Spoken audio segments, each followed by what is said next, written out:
Good afternoon, everyone. Welcome to our last Mentorship Monday of this calendar year and semester. We hope you've enjoyed these fall sessions. We've had quite the content from entrepreneurial journeys to negotiating job transitions and building your brand. And then today, keeping compassion in business and leadership. Thank you for taking this virtual ride with us, and we hope everyone has been able to apply something you've learned from our brilliant alumni. My name is Alyssa Vickery, and I'm president of the Women of UGA. We're a leadership council affiliated with the UGA Alumni Association, and we're thrilled to be here. Before I turn things over to Brandy and Leah, allow me to share a little bit about Women of UGA's signature programs, Mentorship Monday. This program was established in 2018 as a professional development series featuring notable UGA alumni.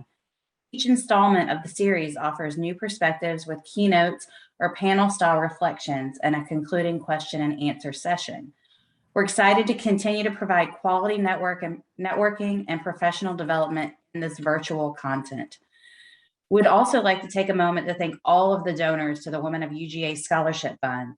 Thanks to supporters like you, we've established a Georgia Commitment Scholarship, endowed actually 2 scholarships to date. If you haven't already, there's still time to join us for this fiscal year as we increase our giving to impact outstanding scholars and help break down financial barriers to a quality education. You can make your gift before the end of the year if you're so inclined, and I believe the link to our giving site is being posted in the chat. Now to our moderator, Brandy Park. She's a 1997 graduate of the College of Ag and currently serves as the Vice President of Women of UGA Leadership Council, an entrepreneur herself. She's the owner of the Aurora Firm, a sales consulting company with clients in B2B, retail, and B2C sectors. Mentorship Monday family, Miss Brandy Park. Thank you for serving as moderator, and the floor is yours. Thank you, Alyssa. I appreciate that kind introduction. And thank you to Women of UGA for having us today and for joining us. I know it's a busy season. We're getting into Thanksgiving and Christmas, and we had cookies and cocoa yesterday. So I know there's a lot of things going on, and we appreciate your time, and we want to make it worth your while. So I'm very excited to moderate this conversation with our speaker, Dr. Leah Brown. We were actually crossed paths. We were at University of Georgia at similar times, along with Meredith. Leah is a 1998 graduate from the Franklin College of Arts and Sciences, and she is a 14-time NCAA All-American and a 2-time NCAA National Gymnastics Champion. And she, historically, she's the very first gymnast in NCAA history to score a perfect 10 in her first collegiate meet. And if that wasn't enough, she served 2 tours of duty in Afghanistan as an orthopedic surgeon in the U.S. Navy. She was also awarded the Bronze Star for her humanitarian efforts when she was treating women and children in Afghanistan. And today, Leah is joining us from her practice in Phoenix, Arizona. It's called Urgently Ortho, and she specializes in sports medicine there. And by the way, another fun fact is that she serves as the team surgeon for the Phoenix Mercury, which is the WNBA team out in Arizona. So Leah, we're so thankful to have you with us today for Mentorship Monday. Thank you. So thank you very much. I'm glad to be here. I'm always happy to be engaged with the university, and it always just puts a big smile on my face and warms my heart. That's great. Thanks. Great. Now, obviously, you're a Georgia native. And obviously, everyone has different experiences from being a collegiate athlete to just being a student in Athens. Can you share a little bit about your undergrad experience with us? Well, I really feel like I got to experience most of what Georgia has to offer. I did have the student athlete experience on the gymnastics team, which was very popular, and that was fun. And I have, lifelong friendships with my teammates. But as important as that, I was involved in my sorority, Delta Sigma Theta. I was able to participate in all kinds of mentoring programs, the Athens Clark County mentorship program. And so I got to experience things outside of athletics, which I really think was really important in kind of molding my experience at Georgia, being a complete student athlete and not just a student athlete. That's great. That's great. And what made you decide to go into orthopedics? Well, from the beginning, my passion in medicine was always through sports medicine. probably because that was my exposure. I was a healthy kid. I didn't have, heart problems or asthma or anything like that, other than being blind as a bat. My going to the ophthalmologist, and I actually thought about that until I did anatomy, and the eyeball kind of weirds me out. But the musculoskeletal you can do system 2 tours in Afghanistan, but the eyeball weirds you out. Eyeballs and snot I can't do. And it's funny, you ask any physician, there's some body system that just kind of grosses them out. But the musculoskeletal system is just so impressive to me, and it really hit home because I like the idea of restoring function. I'm a very passionate person. Dealing with sick patients is hard for me. I didn't like the idea of my patients dying. So fixing them and making them functional was a much better fit for me. So obviously, you talk about, compassion and empathy, and that's definitely influenced a lot of your work, but those are terms that aren't necessarily synonymous when you think about the military. So how did you incorporate, those experiences with your work with women and children in Afghanistan? So my time in Afghanistan, I think, was probably the most influential time of my life. I never really thought that I would find myself in a situation like that. I don't think many people do. My joining the military just kind of came to be. I wanted to do it, but the world was a very different place when I signed up in 1999, and then, full circle after I graduate from med school, everything is very, very different in 2003. So getting to Afghanistan, kind of like all of the things revolved around why we were there, had an impact on kind of what you believe, what you hear, what you read about, the things you see on the news. When I got there, though, seeing the people that were impacted by what was happening in the country made me really reevaluate how I approach just everything in people. It's hard to know what you would do when you're put in dire situations, when you're put in life and death situations, when your family's being threatened, when you're starving, when you're living under fear. It's really hard to kind of judge people on what is the right thing to do in every moment. And being able to just meet people for being human, seeing these horrific injuries to civilians, to women and children, seeing what the culture there under the regime that was in charge was, how limiting it was for women to receive medical care, and just kind of those parts of it really made it easy, and made it a passion of mine while I was there to do everything that I could to help, irrespective of kind of my belief or what the political part of it was. Mm-hmm. These were people, and they were in dire need. You bring up a great point about how, seeing, women and children impacted, how the, services available to them, especially overseas, seemed like, it was more difficult for them to, to obtain those services and to get what they needed, the medical attention. Are there any inequities you've seen with your experiences, in the medical profession or even in your career that you've seen between, in gender roles? Absolutely. And we talk about that frequently, and it's a big topic of conversation, the disparities in healthcare. And there are disparities all over the place. There are disparities in gender, there are disparities culturally, there are disparities racially. It's really sad. We are so fortunate as a country, but there's such a polarization on who has access to what and the kind of care that each person can give. I remember early in my training, a woman came to the emergency department complaining of abdominal pain, and a male had a similar complaint in the bed next to her. And the whole approach was very different. It was very, as soon as there was a perception that there could have been gynecologic, it became very much emotional, and, the high maintenance part of it, that I don't want to deal with this. This is just having gyne issues or whatnot. Pain medicine was not really given as in the same context. Then the man with the abdominal pain, oh, he must be having a kidney stone. That's the most painful thing in the world. Like, let's make sure we take care of this. And I'm super confused, and that was kind of, that was an easy one. I mean, and it gets exponentially worse when you add, other barriers like race and culture or religion to that. It just, like, the care just got worse.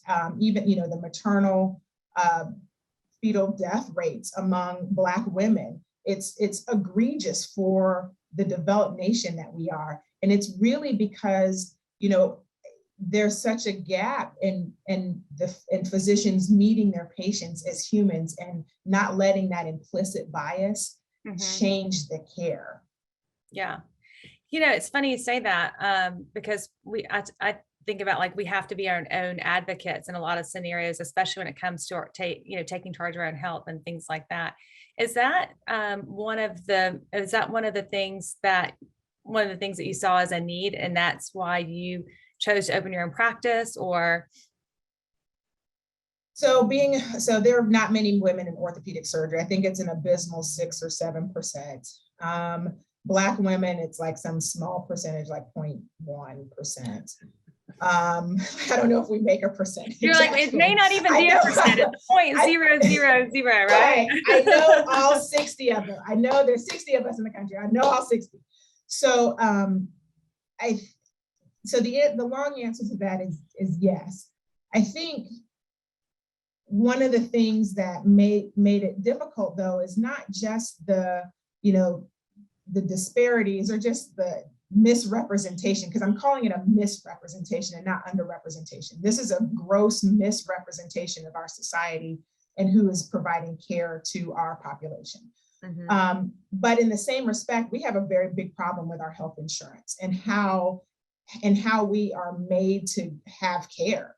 I spend so much of my time fighting insurance companies for things that are basic, getting an MRI, and this is not paid time. Like, I'm on my off time having a peer review with somebody that is not my peer, justifying something that I've already spent time doing that I'm not getting really paid for. Like, people think that the money's coming in. It's just not. It's sad. And, they want you to only spend 5 seconds with a patient while I'm trying to explain a complex surgery or their diagnosis. And when I was employed, I was chained to this restriction. Leah, you've got to see 45 patients a day. I can't see 45 patients a day and provide the care that I want to provide. Now, there are some difficulties in that, and I think some of the other questions later will kind of come as a result. But I opened up my practice because I wanted to take care of patients the way I wanted to, in the way that I believed patients should be cared for. And that's taking time with them, educating them, having them be fully invested, good, bad, or indifferent. Because, just because we've got a straight 20 minutes and I'm fully engaged, it doesn't mean it's just the easiest conversation. So, it's about both the patient and the physician taking ownership of that relationship, understanding the process, and then making a plan together that, everyone is clear on what the expectations are. That's why I opened up urgently for those. So. No, and I do want to throw this out before I ask the next question, but we will be taking questions from the chat. So if something comes up during our conversation that you guys want to ask Leah about later on, please write it in the chat so we don't forget it and don't lose that. But I just am in awe, because if you think about it, not only, you talk about the percentages, right? You said a dismal 6% of just females in orthopedics. So already that's limited, like, to think about you've conquered all these hurdles. And then in addition to that, you became an entrepreneur, right? Which takes a lot of courage, a lot of belief in yourself. And you've decided to run your practice with the cornerstones of compassion and empathy, right? So out of curiosity, like, what from your past experiences do you think has prepared you the most to be an entrepreneur? So I can tell you what did not, and that's med school. Perfect. Let's check it off the list. Perfect. Med school does not prepare physicians to be business people. Med school does not. Is that what you're saying? Med school does not. So there's a gap there for sure. Okay. I honestly think it's just, I have been around impactful women my whole life, starting with my grandmother, and God bless everybody, pray for her. She broke her hip yesterday. Oh, gosh. But my grandmother, an amazing woman, college, people talk about, Leah, are you first generation college grad? No, I'm not. So, from my great grandmother, my grandmother whom I lived with in med school, to my mother, who's an amazing woman, to my coach, Suzanne Yacklin, who was an amazing person in her success and her achievements. I've been lucky in being around these strong women that were like, do not take no for an answer. And if it's something that you want, you find a way, you work around, you do, if you need to burst through the wall, burst through the wall. If you want to find the door along the side to slip through, do what you need to do to accomplish a goal. Just because you were born in the skin and the body that you're in does not make it an impossibility. It may make it more difficult, but it is what it is. If you want it, go get it. So you've had these amazing female mentors who, encourage you to, when there's a will, there's a way. And so these obstacles seem probably a little less of an obstacle, or what you wanted was more attainable because of them. And you said medical school did not prepare you to be an entrepreneur. These mentors did. If there's anyone who's watching right now that's thinking of making the leap from a current situation that they're in, whether it be an employee situation or changing professions, what advice do you have for them? I would, and this is where I made some of my mistakes. Just ask questions, engage every resource that you can. Don't be afraid to be vulnerable and ask for help. Make sure that you've got a great plan and you've got a great team around you, because you're not going to be able to do it by yourself. And just, I think that is, I think that that's important. Don't be afraid of the work, and certainly don't be afraid of failure. Be afraid not to ask for help, though. Like, don't be afraid to ask for help. So that's, I think, the worst mistake that you can make, is to try to do this in a silo. There are too many people out there with knowledge that want to help, that want, and all of your mentors don't have to be women. We know that, especially in male-dominated fields. Find someone that's invested in your success. All people can say is no. Mm-hmm. Absolutely. Absolutely.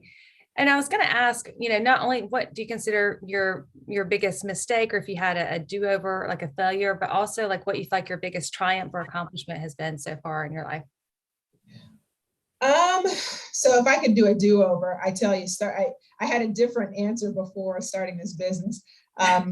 The billing and billing around medical stuff is so complicated and ridiculously hard. And I would do that differently. I still don't know the best or the right way, but I know I would do it differently, because it's ridiculous. That said, I think the biggest success is actually just taking the leap. To say that I'm successful is, I don't know what that really looks like. I'm very blessed and fortunate. I have 2.5-year-old twins. I was able to have my family while kind of trudging along this difficult path, and I've maintained the best relationships. I'm lucky in that respect. I feel very loved and supported. So I think my biggest triumph are actually the relationships that I have with people that care about me. I can't even put that into words, what it means. So there's been some back and forth. There's what I consider to be two different camps of females in business these days. Some women have the concept of you can have it all. And some people say, you can't have it all. You got to pick 3 or whatever. I'm just curious from your perspective, because you're talking about how blessed you are to have to feel like you're living, a full life. What's your take on, or perspective on that? Well, I am you can have it all, but you can't have it all at the same time, just to be realistic. And so there are going to be times where you prioritize, and it may not look like what you think it looks like. So a very interesting fact about me and my family life. So I put my career first as a surgeon. It's a lengthy time investment, both, time physically and emotionally. and kind of my family planning part was delayed. And, you know, where as healthy as I may look or feel, that was difficult for me. And I wound up having to do IVF, and I did multiple cycles of IVF, and, you know, feeling like a failure, that I'm like, I just don't understand. This is kind of the basic thing that as a woman I should be able to do, right? Well, in your 40s, sometimes that's hard. Sometimes it's hard in your 20s and 30s. Sometimes it just doesn't work the way that you want. And I actually wound up with a good friend of mine volunteered to carry the two embryos that we did get to term for us, because, you know, it was just, I just couldn't seem to carry a pregnancy on through. And so why I have these beautiful twins, I have a wonderful husband. It doesn't look like what I thought, right? You know, who would have thought that would have been my path? So I think the lesson in that is, yes, you can try to have it all. And if that's what you want, if you want it all, try, but don't have the expectation, or even don't fool yourself in thinking that you can have it all at the same time, because you just set yourself up for failure. It's exhausting. I think I'm doing a lot now, and I'm exhausted. And one of the new lessons I'm learning is how to say no, how to say no to things. But I think if we can take that and just to not limit yourself, but to know that, you know, this whole trying to be Wonder Woman or Superwoman and doing everything, and it's a little unrealistic. I just want to thank you, though, for being so incredibly open and vulnerable, because I think this is something that, you know, when you don't talk about things, there's shame in it. And so for you to share your journey, I think is really, I'm sure that, you know, everyone appreciates that on, you know, this call today, because I feel like it's not talked about enough. And furthermore, for all of us who are joining today, who, you know, or in all of your accomplishments, to hear you say you feel like a failure is beyond any of our comprehension, but it's reality. We all feel that way sometimes. So thank you for being so vulnerable, because I really respect that with you for sure. And by the way, you mentioned the ability to say no. It's November, ladies. We have to remember that is, it's in the month, right? It is Yes. November. This is the month we get to say no to things, and we don't have to do everything. So thank you for that. Thank you for that. And you were talking a little bit about you know, being a parent and business. What are some lessons that you're trying to share with your children at this point that, you know, you mentioned having great family, great family and people that were mentors to you. What are some things and opportunities that you want to make sure that they're experiencing now, and to, you know, how do you mirror the compassion, empathy and the home life as you do in work? So, you know, I have toddlers, so I'm just trying to get through the not falling out in the middle of the airport. Because that happened this week.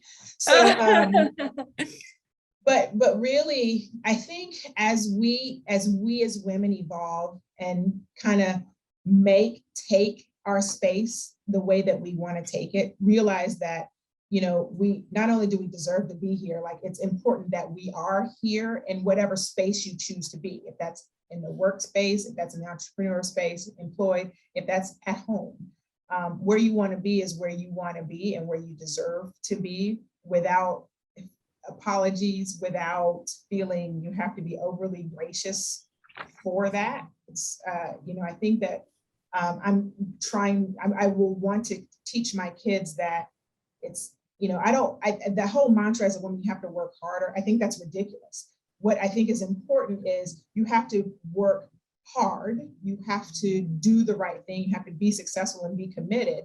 And then teaching my son that women are a part of the population. It's not, while you're not the same, like the expectation as you treat them with respect and dignity and as humans, like you would want someone to treat your mother or your sister, and just like kind of set the expectation from the beginning, because I think that's the only way we're going to get away from that. Is we aren't the same. I don't think men and women should be treated the same. We bring different things to the environment and they are a complement. But we also don't need to carry this badge like, well, we have to work harder, be brighter, be smarter, outshine. We have to, you know, make sure that we're assertive without being perceived as aggressive. I think we go back and we teach men to stop setting these ridiculous, stereotypes that we're having to work around. So, I think it's twofold. So kind of not redoing the trauma that we have as women and underrepresented or misrepresented in our workspace, and then men understanding that whatever, these stereotypes they've been taught, they've got to go away. Mm-hmm. You were talking about women in the workspace, and you mentioned earlier specifically, that there are 60, you know exactly how many females in the United States there are. Have you, and this is a two-part question, but have you taken steps within your industry to try and increase or encourage female participation? And then the second part of that question is, what advice do you have for other women, and regardless of industry, if it's male dominated or not, how to carve out space and to open up that dialogue? Yeah, so there's a lot of activity in recruiting more women, and first it was just kind of get out there, expose women to orthopedics, and then we realized that some of the exposure to orthopedics we're turning superstar women away because they don't like the toxic environment. So, kind of recognizing what we need to do as an organization or a society or, a field to recruit the good people that want to be there. There is a lot of activity. I'm part of, we're the Black Diamonds, Black women orthopedic surgeons. That's why we know everyone, because there's so few of us. But there's also the Ruth Jackson Society, which is the Women's Orthopedic Society. And like with Ruth Jackson, you don't have to be a woman to be in it. And I think that that's kind of part of the thing, is that stepping out of our exclusive box to bring in the people that can really help facilitate change on a much bigger and faster level. So yes, we are doing those things. And I think in order for a woman that wants to get into a field, male dominated or not, I think it's just kind of putting yourself out there and to not be afraid to put yourself out there. I think as women, and I can speak for myself, I won't generalize, I suffer from imposter syndrome. And what I realize is that there's so many men around me that, without tooting my own horn, I'm pretty smart, like I'm pretty motivated, I'm a hard worker. Like I always tell people, no one's gonna outwork me. Like I got that part. They don't suffer from imposter syndrome the way I think we do. In fact, it's almost reverse. It's like, I don't know what it is. I have this discussion with my husband all the time because he's so confused. He's like, I don't even understand why you're doubting any of this. He was like, of course you deserve to X, Y, and Z. And he's like, heck, like I don't deserve the job that I got, but you know what? I was like, you went for it. And I was like, that's just something on the Y chromosome. Like we need to adopt from them and just like kind of insert it somewhere, because I think it holds a lot of us back. Mm-hmm. I think we experience a lot more anxiety and discomfort because of it. And the other part that I would tell people as they're navigating these difficult environments is just to be comfortable, get comfortable being uncomfortable. So, you're going to be the only or the one or whatever it is. Just be comfortable, get comfortable with being uncomfortable. And when you can do that, you'll start realizing, oh, you can survive in places and you can have a more profound effect than you think. It's interesting because you said earlier, you talked about you wish you'd ask more questions when you were starting your business. And I almost feel like it feeds into imposter syndrome because we don't want to ask the questions because it feeds into like, maybe they'll realize I don't know everything I'm supposed to know. And it's like this almost figure eight that we do, right? That, Yes. Yeah, absolutely. That's such a great point. I've never put the connection between those two together until this conversation with you. And now I see how they play with each other to keep us, in that anxious zone, or keeping us thinking that we're not enough, or, do we deserve to be at the table, or do we deserve that seat at the table? Yeah, that's a great call out that I have not seen before. So, and you were talking about as far as, one of the, and I just want to, some of these questions are coming up are really great in the chat, and we're going to get to those in just a minute. But, and when you're running your own business, it's not just, you mentioned the medical billing and the things like that, but it's really, creating the type of environment. You mentioned the orthopedics, or, you've seen it sort of a toxic environment in other places. What steps have you taken to ensure in your workplace that, that the values that you have are being, seen through each day? So I think it's important that everyone that works with me realizes we're a team, and everyone has their part on the team. And while I may be the leader of the team, the team doesn't function without my scheduler, without my without my medical assistant, without my physician assistant. And we're a lean machine. So when one of us is out, we feel it. And to make sure that they know that they're valued and they're important, and to treat them like humans and not just cogs in a wheel. Like we all, say my grandmother broke her hip. I promised my surgery scheduler I would come in yesterday and do some stuff so it would make her life easier. And I didn't get to do that. But in the same time, when they have an issue, they need to go pick up their kid from school that's sick, or they need to leave urgently. There's certain employee laws, certainly, but I'm not gonna ding them on crazy PTO or you owe me 3 hours for something. I think when they realize that they're an invested part of the team and the family, if that's how you want to create it, it makes them want to work and be committed to the success of the organization. And people want to be where they feel valued. People don't want to feel dehumanized. We have enough of that out in the world. It seems so basic. Can you treat people the way you want to be treated? The school calls, your kid is sick. The last thing you need is your boss going, really? Yeah. Yeah, really, your kid is sick. What are you going to do? I think that's kind of a very basic thing. And, I'll say my employees have been extremely loyal, even during times when it was hard. COVID hit us hard, very, very hard. And, I was committed to keeping everyone in any way that I could. And, we all took hits, and I was like, look, I'm not going to lay anyone off, but we're going to have to find some way to work through this. And just how everyone stepped up and just kind of took it to make the organization work. We recovered and we made it through, and we're all high-fiving each other, and that feels good, I think, for people. And I think creating that kind of work environment breeds success and loyalty. Well, someone in the chat, Jenny Allen, said, "Can I come work for you?" LOL. So obviously you're, when you value your people that much and they feel valued, it is that team environment. And when you win together, which is great. So before we go to the chat and ask some of those questions, out of curiosity, in orthopedics and working with the Phoenix Mercury, or even just in your experiences as a in general, 40 under 40 and your other accolades, what has been your biggest pinch me moment so far, where you just felt like, is this real life? Is this what's really happening right now? To be fair, I wish I could say that it was in my work life, but when Courtney delivered my babies and she carried them to term, delivered those babies, she was a superstar.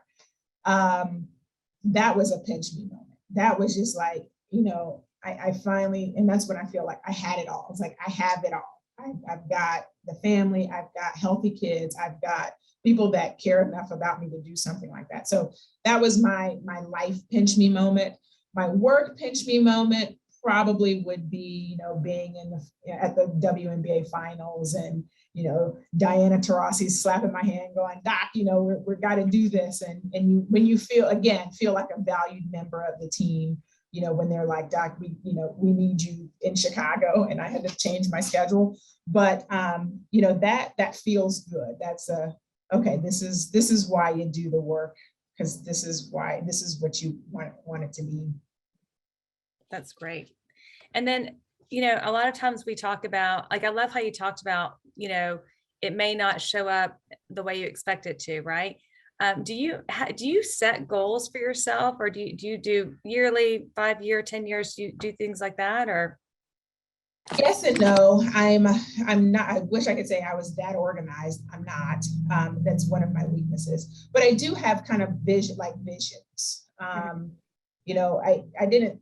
when I decided to open up my practice, then I was kind of specific in my goals. But, I certainly have kind of a 5-year plan. I have a 2-year plan, a 5-year plan, and a 10-year plan. In 10 years, I hope I'm not grinding it out in the operating room the way that I am now. And I enjoy mentoring and I enjoy leadership things. And as much as I like academics, I love teaching. I don't love writing papers and whatnot. So, at some point I'm looking to transition into more of that after my clinical days are done. That's great. And I just want to go back through before we hit the questions, but some of the feedback in the chat here is, people have no idea. Thank you for sharing, because people have no idea how much these disparities impact healthcare. Thank you for highlighting the issue. We need to keep hearing and learning about this. Thank you for sharing, Leah. So powerful. Thanks for your transparency. November, I like it. Thank you for saying yes to this Mentorship Monday, Leah. Thank you for sharing your family planning journey. You can have it all, but not at the same time. Words of wisdom. Thank you. Motherhood and career make their own plan. It's not like the one that's necessarily in our head. My husband and I rode the infertility journey, became adoptive parents. And then someone else wrote that they read an article in JAMA that the smarter and more empathetic the physician, the more likely they are to have imposter syndrome. And Michelle offered to look that up if that's something you're. Oh, yes, I'd love to talk about that. Hear that. So one of the questions you talked about teaching and how that drives you. And one of the questions we have from the chat is, do you have any mentees yourself? And if so, what's the most important thing you try to make sure they hear from you? I have a lot of mentees. I have probably more than I can handle, but it's hard, again, it's hard to say no, especially in this environment. And I kind of tell them what my limitations are, but it's important that they feel that they should be comfortable asking and putting themselves out there. And I will do whatever I can to help them in exposing them to that, which is why I allow students from high school to med school to shadow me just to see what it's like. Because, again, and when we talk about disparities, a lot of people that are in orthopedics, or at least older in orthopedics, their parents were in medicine. They had their dad's golf buddy was the orthopedic surgeon. I didn't have physicians in my family, I didn't have that exposure in high school. There was, I just kind of thought I knew what I wanted to do. So just being able to give somebody the opportunity to see it and experience it that otherwise wouldn't get that opportunity is important. And then just kind of teaching them they've got to ask and to not be afraid of don't be intimidated by other people. I think that's a big one that I'll hit. They're like, well, I'm not a perfectly straight A student, or I'm at the small school. Like one of my mentees now is at a small school. She's a student athlete. She is outstanding. And she came and did a rotation with a person that was at an Ivy League school and just ran circles around him. And, to the point where he felt a little embarrassed by it. And that was a good learning lesson for both of them. But yes, I have mentees. I have one that's with me now.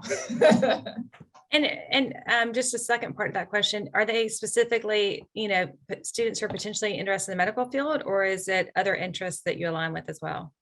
It's other interests. Like I try to email. I'm a big texter. I like to do conferences and chats and things, but like I help wherever I can. And I do get asked to do things, and I will, I do as much as I can. Happy to mentor anyone in any capacity that I can offer them, because I think that that's what makes us all better. Yeah. And another question from the chat is, with all of your experiences, what is the most helpful thing that you've learned about adversity? That it can make you stronger. Adversity can make you stronger. To also not let adversity crush you, though. There has to be a time for self-care, and to realize that as you're a human being worthy of whatever. And if it's not the goal that you have intended, it may look different, and to not forget that. I think we talk about adversity and persevering. Sometimes there's just a point to stop, because it's not healthy anymore. And, I'm glad that there's a lot of talk about mental health and well-being, because that's important. So, and I think that's where having a good mentor is important to kind of help work through that adversity. But, adversity is what it is. You learn from it, if nothing else. Most times you can persevere. Sometimes it's a shift, and that, and that's part of making and overcoming that adversity is actually, saying, okay, maybe I need to shift or pivot. I love that word, pivot. I love it. I'm going to ask one more question from the chat, and if people have more questions, they can put them in the chat. And then also what I'd love to see too, before we sign off and go into our breakout rooms, any takeaways you have that you want to type in the chat, because I think that's always great to hear, great feedback, for our speaker. But in orthopedics, do you see more partnership between orthopedics and young adult mentoring to ensure younger folks are not being pushed too hard for their future health? So for example, some of these kids who are so highly, all they play is baseball, year-round travel ball, what have you. But the question was around, they're noticing a lot of younger children in physical therapy than maybe before, or if that's some of the partnerships you've had, or is that something you're noticing as well? So very interestingly, this the Association of Sports Medicine, the AOSSM, put out a position statement about these year-round sports and how we recommend against it.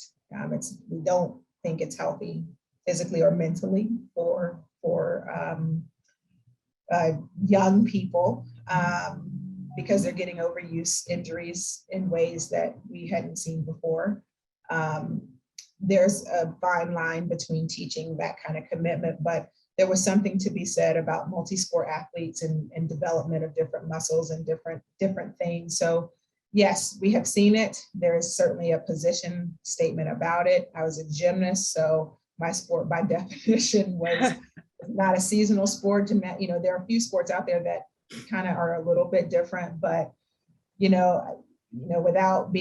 without offending people, or just kind of taking it from the medical perspective, there's no good in all around, someone playing baseball year round at 8 or 9 or 10. I think we have to remember, what the purpose is.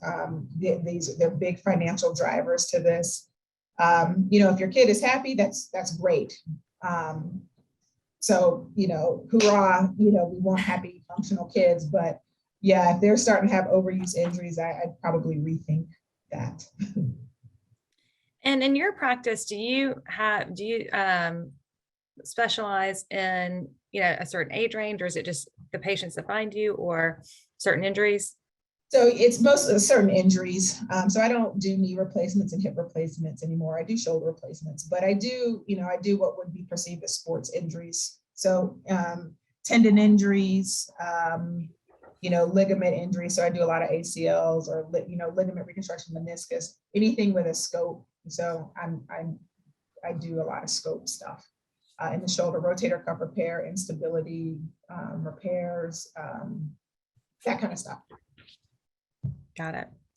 One of our other questions from the chat that just showed up is, how did you end up in Arizona? Because that is a long way from home. It is a long way from home. I was recruited to take this Mercury job and work with the Phoenix Suns. So it was a kind of a big thing and a big opportunity. And I'm glad I came out here. I actually like it. I do miss home though. I'm looking at ways to maybe to get back to the Southeast. We'll see. There you go. There you go.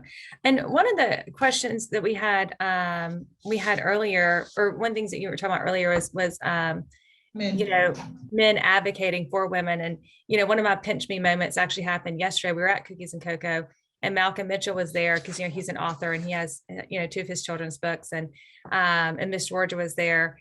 And he said, how come we're not, he's like, I love Women of UGA, but I would love to get more involved. So I'm just curious. You mentioned that there are 2 different societies, the Black Diamonds and the Ruth Johnson Society. One, men can be a member of, it's not, female designated.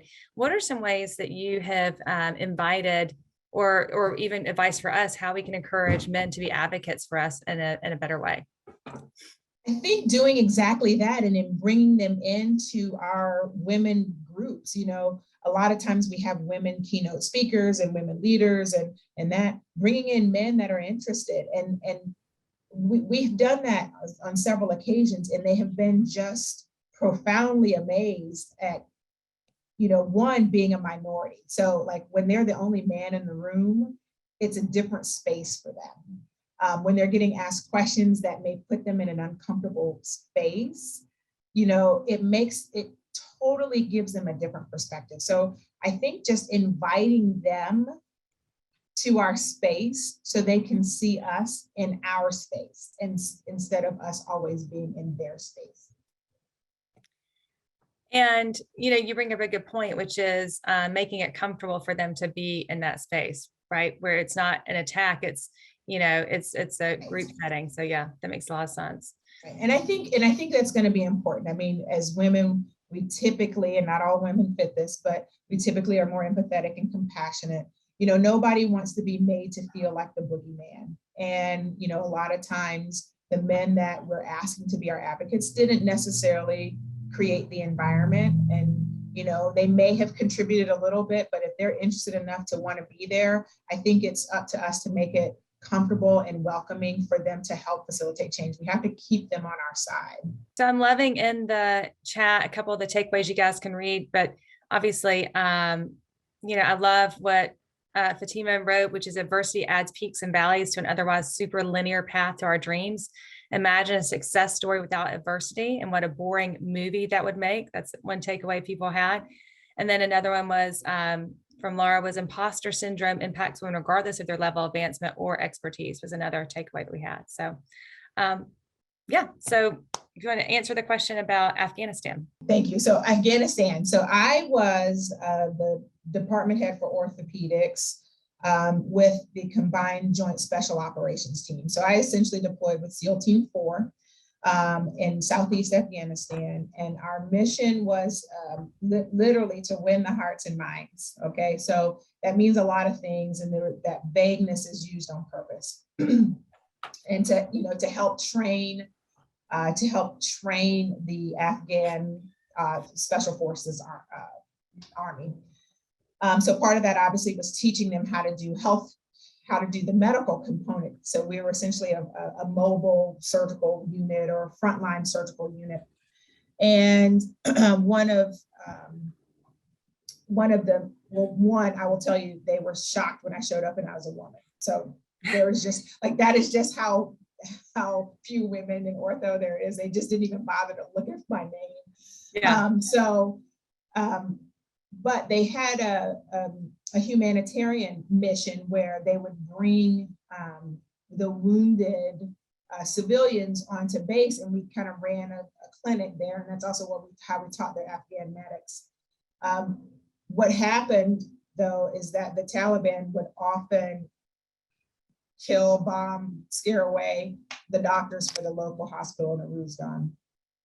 And so they were out of medical care, and for a lot of different reasons, women weren't allowed to move alone, and you know, they didn't get care aside from anything related to childbirth, and they had to have their husband's permission. And mostly it was centered around the fact that, you know, only women could touch them, men couldn't touch them. And so, leaving all the crazy politics around that aside, as a woman orthopedist, that just was, you know, that never happens. We had a woman and a nurse anesthetist. We had a woman trauma nurse. My mission was to put together a trauma team, a women's trauma team that could take care of women that had these traumatic injuries. And we promised to be respectful of the culture. And ultimately, the local folks accepted it, and they started letting their women come when they had these horrific injuries. And it was amazing what we would see, because I'm like, if we're seeing this now, this was always happening, and they just weren't getting care. And that's essentially what was happening. But yeah, we were taking care of, you know, amputations and these horrible traumatic injuries. And then, you know, often they were willing to share and help us with information or intel. So it's a complex thing, but you know, that's what I was doing there. So I was taking care of those folks because I was able to, because I was a woman. So it's a unique opportunity, obviously. That's great. Jenny Allen commented, she did a mind blown emoji, but also what an amazing gift you gave to the women in Afghanistan. So, and one last question before we move into our breakout rooms, but when you think about your, I call it the rocking chair moment, when you're looking back on your life, what legacy would you like to say that you left behind? You know, and I think it would just be general. I would just want people to really think that wherever I was, I just tried to make the world a little bit better. Just whatever, you know, it doesn't have to be something huge, you know, I won't have buildings named after me, I don't think, but, you know, just like I made a difference where I was in the moment. That's great. Well, again, thank you so very much for your time today. I mean, you can read the chat yourself, but such a rock star on every level. You make us proud. Thank you for your service as a BE Mays and UGA grad. It is so great to see what you have done for medicine, the military, and the community. So yeah, thank you so much for your time today. And thank you for allowing us to record this. We know we'll have a lot bigger reach. There's Women of UGA around the world who actually go back and watch these videos and watch these chats. So we're very thankful for your time. But please hang back, ladies, because we will be doing our breakout rooms, which, I think is some of the most impactful ways for us to connect. This Mentorship Mondays used to be an in-person event, so it was limited to people in the Metro Atlanta area. But, one of the upsides of COVID, as I like to call it, is that we moved into the virtual world. Not only been able to have a much higher reach, but we've been able to connect women from around the world together in some of these conversations and these chats. So on behalf of the Women of UGA Leadership Council, thank you to everyone for attending today. But also thank you if you were able to come out for Cookies and Cocoa yesterday here in Atlanta with Harry Dog. It was our very first in-person event since early 2020. And we were excited to see each other. Over $1,300 was raised for our endowed scholarship. And as Alyssa said at the beginning of the call, that is a need-based scholarship. We've endowed 2 of those already. And so just stay connected with everything UGA by visiting our calendar on the alumni website.